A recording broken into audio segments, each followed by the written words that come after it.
Have you ever received a message that was never meant to exist? A phone call in the middle of the night. The number, your own, the voice, yours too. This story is about a warning that comes too late, about rules that must not be broken, and about what waits on the other side of silence. Put on your headphones, make sure you're alone, and if your phone suddenly vibrates, don't answer.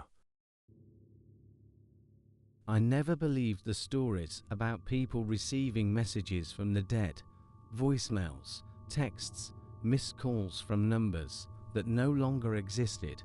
I always thought there was a logical explanation, a glitch, a mistake, someone lying for attention, until my phone rang at exactly to 17 a.m. and the caller ID showed my own name. I didn't answer at first. I just stared at the screen, waiting for it to stop. My heart was beating hard enough that I could hear it in my ears. The call ended after 4 rings. A second later, the notification appeared. New voicemail. I told myself it was a prank, a spoof number, something easily explainable. I press play.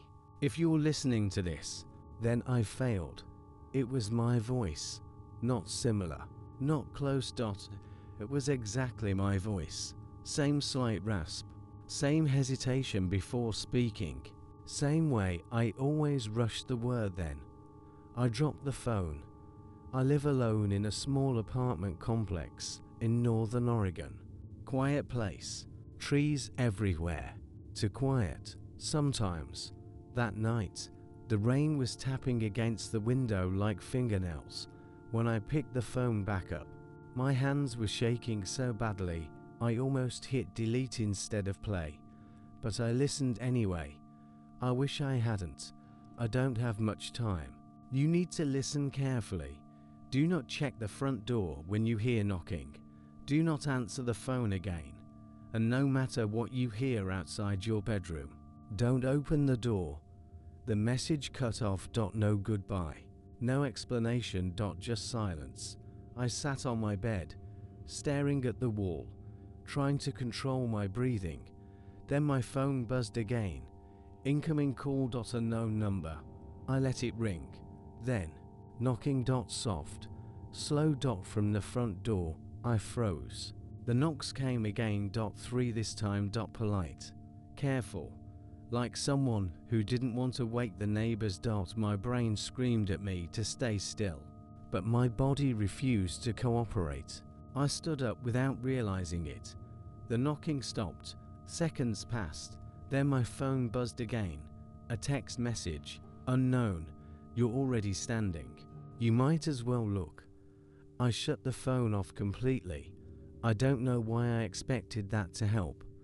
The hallway outside my bedroom creaked. A single footstep. Inside my apartment. I whispered, "This isn't real," over and over, like a prayer. The voicemail replayed in my head. No matter what you hear outside your bedroom, don't open the door. Something brushed against the handle. Slow. Testing. Double quotes. Alex. A voice said softly. My name. My voice. I know you're awake.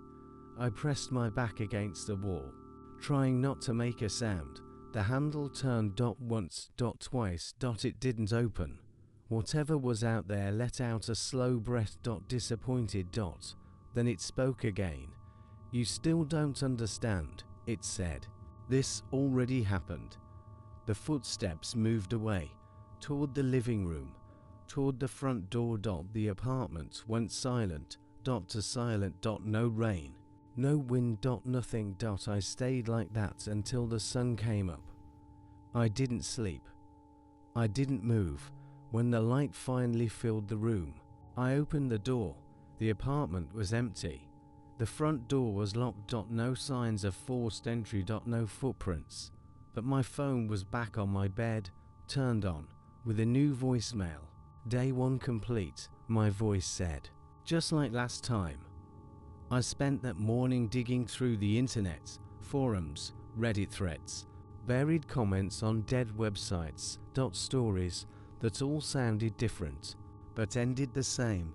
people receiving messages from themselves. Warnings. Rules. Then disappearing. Most were reported as suicides, some as accidents. A few had no records at all. Like they never existed. By noon, I had a plan. If this thing was pretending to be me, then it knew me, which meant it could make mistakes. And it did. At 2:17 a.m. the next night, my phone rang again. This time, I answered. The line was silent, then breathing. Then, why didn't you leave? It asked. I don't remember asking that before. I swallowed. You said I failed, I said. So that means there's a version of me that didn't. Silence. Then a faint laugh. Cold. Wrong. You caught on faster this time. This time, the words settled into my stomach like ice. How many times? I asked. The laughter stopped. Enough. The call ended. The lights flickered. The knocking started again. This time, from inside the walls. I don't have time to explain everything. I don't know how long this version of me will last, but I do know this. If you're hearing this story, if you ever get a voicemail from your own number, from your own voice, delete it. Turn off the phone. And leave, because the thing that learns how to become you is already waiting for the moment you listen. Thanks for watching.